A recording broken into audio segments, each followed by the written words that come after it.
más allá de la libertad y la dignidad. Leer un libro tedioso y ladrillo, eso es solo para el que le toca, le gusta, fácil y sencillo.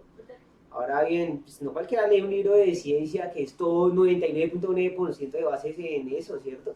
Ahora, esa vaina a puro reojo suena complicado, ¿sabe? Porque, dígame usted, una tecnología en la conducta, eso suena a puro cyborg. O libertad y castigo, para mí eso suena a fianza. Pero como psicólogos en formación, sabemos que la idea de Skinner es exponer el punto de vista sobre el hombre y la sociedad. Obviamente estamos hablando del punto de vista científico, mencionando que se ha infravalorado la influencia del ambiente cultural, queriéndonos dirigir, es decir, nuestra atención al entorno físico y social en el que se vive, porque estos mismos pueden cambiar. También considera que se debe cambiar el ambiente más que al hombre mismo. Y todos sus argumentos están basados en el análisis experimental de la conducta en el condicionamiento operante, en el cual él es uno de los genios. ¿Cuál es la importancia del ambiente?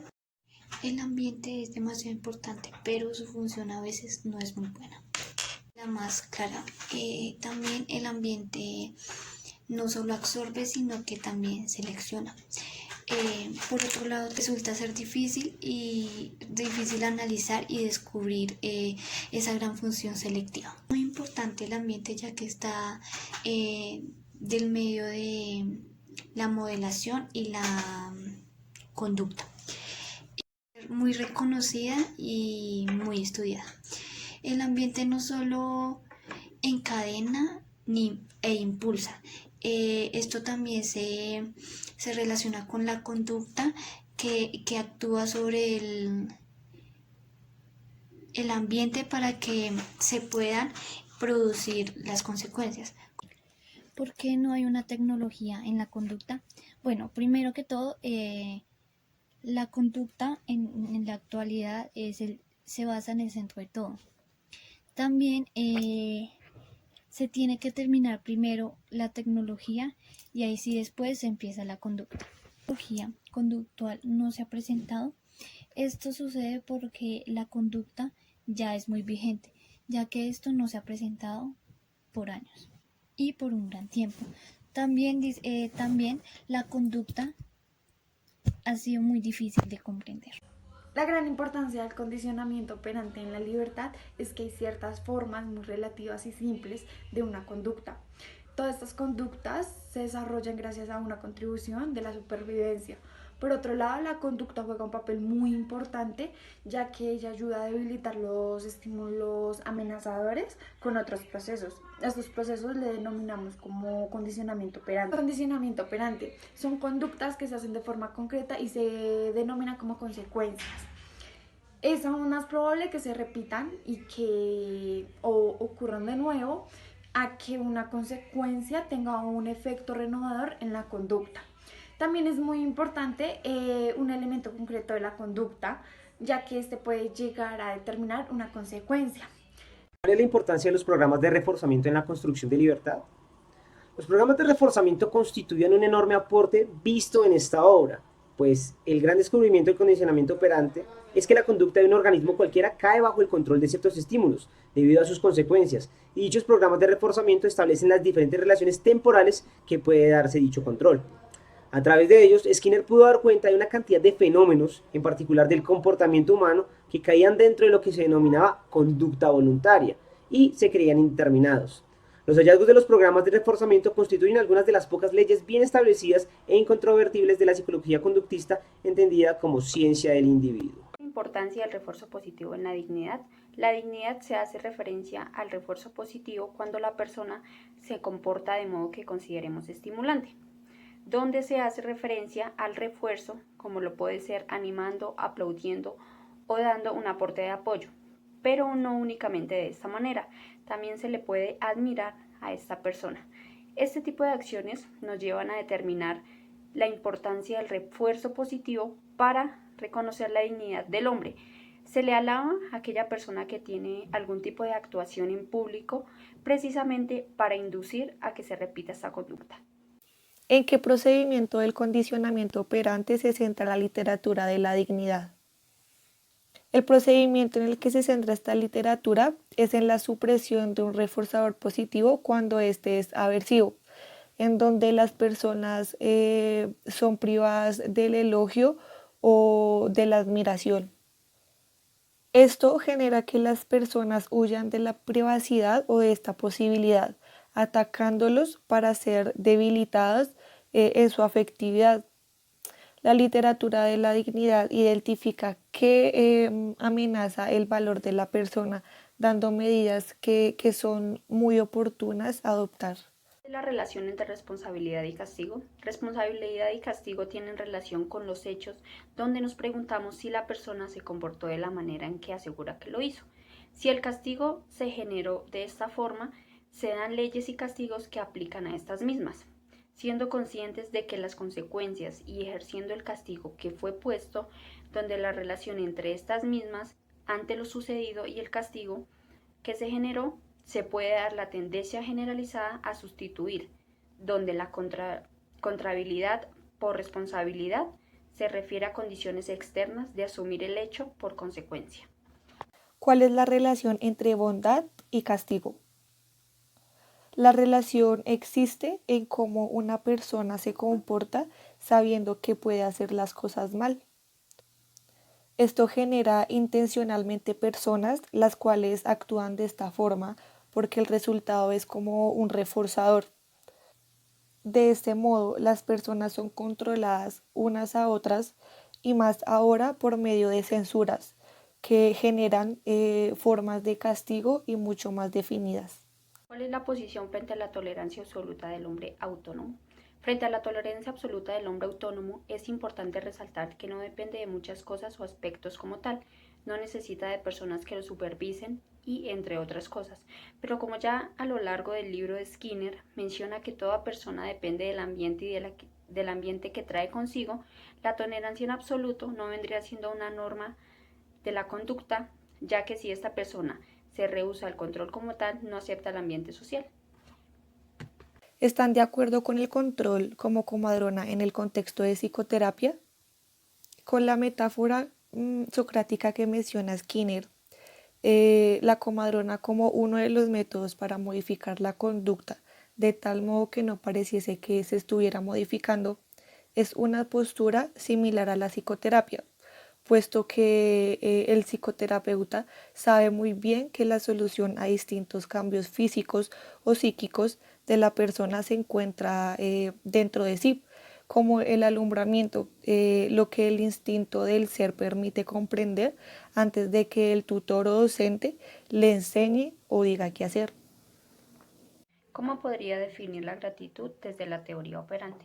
La gratitud en la teoría operante hace referencia a la recompensa que se tiene a la hora de generar la acción, donde la conducta se varía. Skinner compara el reforzamiento con la capacidad de gastar el refuerzo, donde las posibles variaciones en los programas de reforzamiento son casi limitadas. La recompensa puede programarse de acuerdo con el paso del tiempo o el número de respuestas que nos genere, o alguna combinación de ambos programas. Puede disponerse en secuencia con inicios asociados. ¿Cuál es la importancia del reforzamiento y el castigo en la concepción de lo bueno y lo malo?